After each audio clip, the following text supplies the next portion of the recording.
Guys, just wanted to come on here and talk a little bit about TufLuck and its features and benefits. I'm sure you've seen in the loads of videos I've already posted.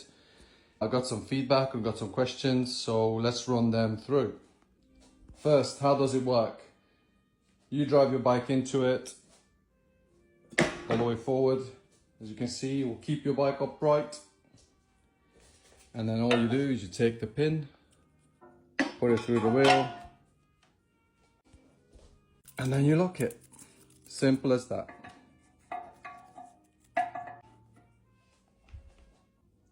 So currently when the bike is locked, you'll see you have a padlock on this side, and then you'll have the pin and a bigger pin for the final version here. The two sides are universal, so you can either lock it on this side or come around and turn the pin around and lock it on this side. Fit tires from 90, 100, 120, maybe 130. If you have some sort of race tires that would have that sort of width, it would work. But at the moment you see it's on a 4th hole. This makes the wheel chock be compatible with 17-inch wheels, and this is a 17-inch. Now it's only half of that. And it's compatible from 15 all the way up to 21-inch. Locking pin, as you can see, goes right through the wheel. It's a 25mm steel, and it's going to have a 70mm block on this side, pretty much the size of this padlock, which is the padlock's a monoblock, Italian made puck lock with a skimmed bottom. As for mounting it to the ground, you'll see you will have a few options where you can mount it.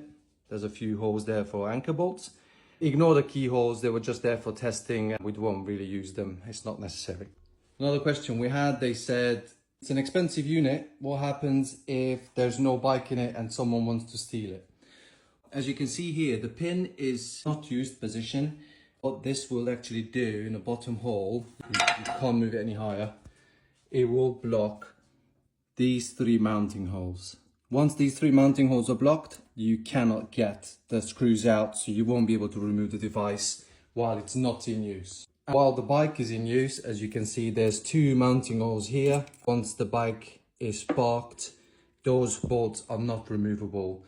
Obviously, you cannot get to any of the other bolts easily, especially not to this one, once the bike is in there. So there is no removing of this unit from the floor with a bike or without the bike in it. And the added benefit of this is that you can use actual bolts. You don't have to round them, or you don't have to use secure bolts or snapping bolts or anything. And you can always remove this unit if you have it unlocked, and then move it in your garage, move it out in your driveway for the summer, move it in the garage for the winter. Also very easily boltable into vans, your race van, your transport van, and anything like that. Someone actually suggested to make a few holes so they can put a ratchet strap in when they put in a race van. They could strap the bike to it, so obviously the front is nice and secured. This is no extra holes needed. Now ignore this flimsy little strap. These holes can actually act like the strapping, and then you actually strap it straight onto your handlebars, strap into the hole, or even so if you really want to, you could strap it to these bigger holes as well, and then Bob's your uncle. We have a question asking if the final version is going to have welding this bad. No, the final version will have the welding all sorted out. This was only tacked together just as an example, so we can show you how it works and for our testing. Let's talk about some other features that maybe. We also had the question, do I have to mount this to the floor with anchor bolts? You don't really have to. We recommend you do so, but also you can use this as a glorified disc lock. Thank you very much for all the follows, all the comments, and all the messages.